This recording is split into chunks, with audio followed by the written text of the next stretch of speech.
Hello and welcome to this show today.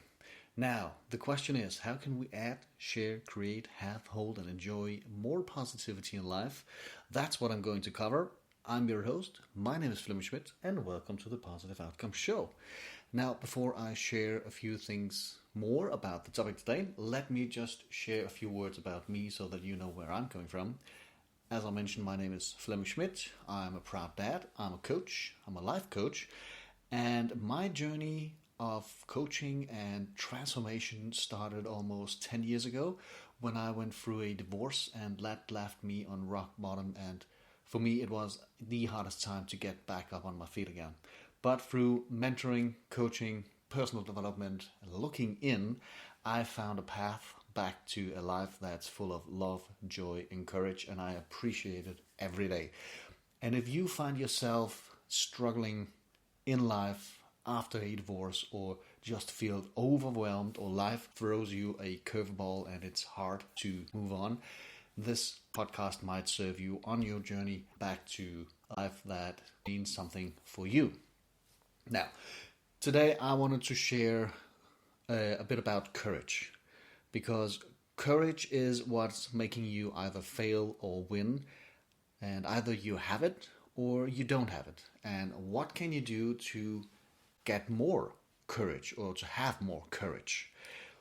See, for me, it's about being able or dare to challenge yourself and be able to get yourself outside of your comfort zone. That is where courage comes in. You move yourself kind of in a direction that kind of feels uncomfortable, but not too uncomfortable. Because if we move or give ourselves a challenge that's too huge or too hard to do, we often end up not doing it and feeling bad about it, or feeling sorry for ourselves in the process. And that's not the idea of it, not at all, not at all. It's about creating opportunities for yourself and creating a challenge that kind of pushes you, but just enough for you to feel uncomfortable. And I think Bob Proctor said it very good at one time. He said it, get comfortable being uncomfortable, in order to challenge yourself, in order to grow, and in order to have courage enough to do it. Sometimes it helps, and I know that I do this with my colleagues, friends, and peers.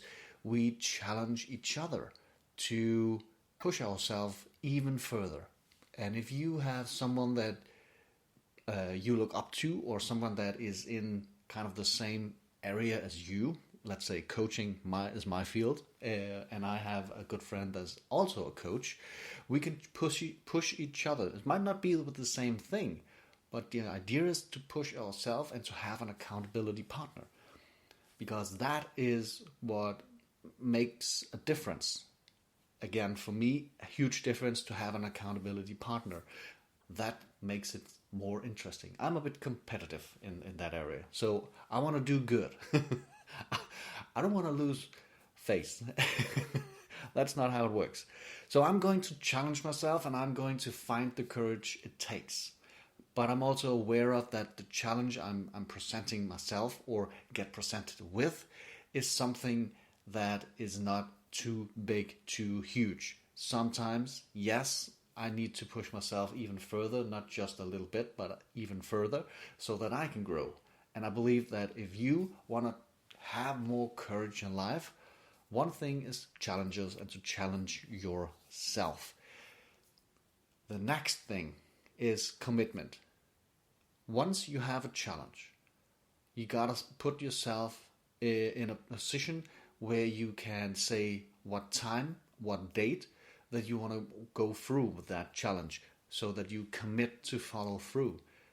I believe that most people, they set challenges for themselves, but they neglect to follow through. Why? I think it's a neglect of commitment, having an emotional connection to your goal, or they don't have the courage they need. This is actually a study published at, I think it was in the US, can't remember who, but it showed that around 80% of everyone making New Year's resolution, 80% don't follow through. Either they don't have the courage or they neglect to commit to follow through. Most of the times, it's an emotional connection that's not present. If we are connected emotionally to the goal that we set ourselves and we want to push ourselves, it's easier for us to follow through. It's easier for us to find the courage that we need in order to follow through. So emotional connections is crucial. Think of it like this. Let's say that you want to have a better health, but you're motivated enough to do anything about it, or to go to the gym, to be courageous enough to make a difference for yourself. Now, if you have a child or children, think of it like this. When you hit around your 40s, maybe your 50s, your physique doesn't allow you to be actively playing with your kids. How would that make you feel?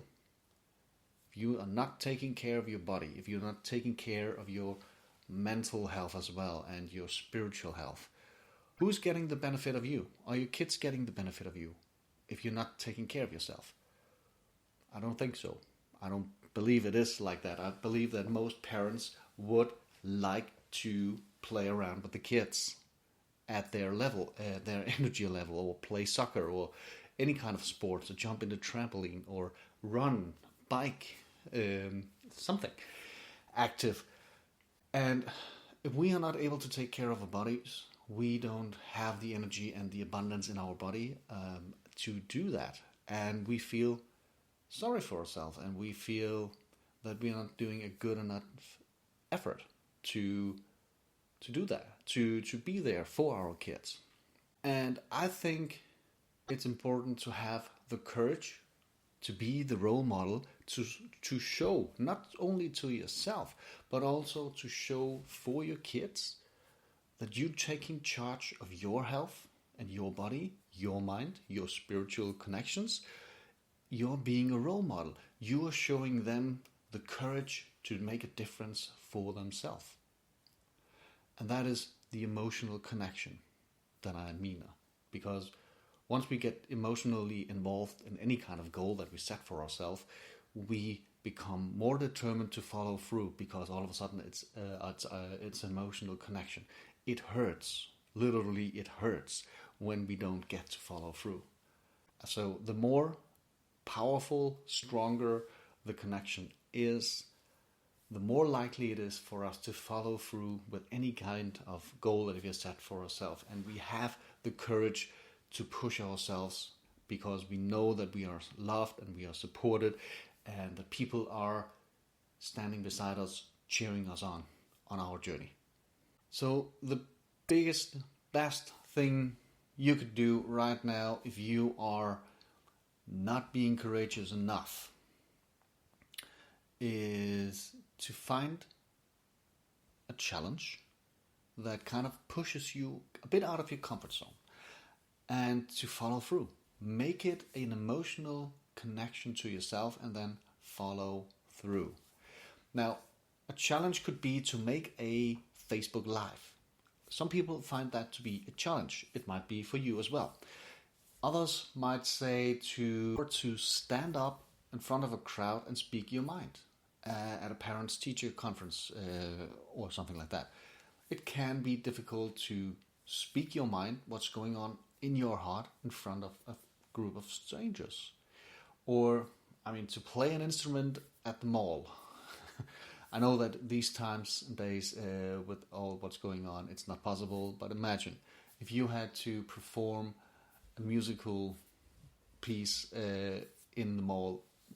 I believe that most people would find themselves being out of their comfort zone with that challenge. Or to participate in a quiz on a radio, or in the TV. Most people, again, would find that to be a bit uncomfortable. So it's about to challenge yourself, but challenge yourself in a way that pushes you. So I hope that this has served you on your journey in regards to challenge yourself and to be courageous enough to go for your own dreams and not striving for someone else's dream. Because if we don't strive for our own dreams, whose dream are we chasing? If it's not yours, then whose? Might be your boss, might be the company's vision for themselves, but it's definitely not your own dream. And if you're not chasing your own dream, you will end up at some point in life looking back and saying, why the heck did I waste 10 years of my life doing something I didn't love to do? And yes, that's how I felt at some point in my life. I spent almost 10 years at something that I was good at, but I didn't love to do it. And this, with me coaching people, that is where I've truly found my passion and my calling. So this is what I love to do. But I've been there, so I know how it feels to kind of wake up in the middle of life and thinking, why the heck didn't I do something about it before? And that's kind of my biggest message today for you, is have the courage to go for your own dreams. And your dreams should not be a financial thing, a materialistic thing of a bigger car, a bigger house. It should be of something that fills up the hole in your heart. And money or materialistic things don't fill up your heart with the thing that is missing. So have the courage, go for your own dreams, live strong, be safe, stay happy, and enjoy the day. Take care.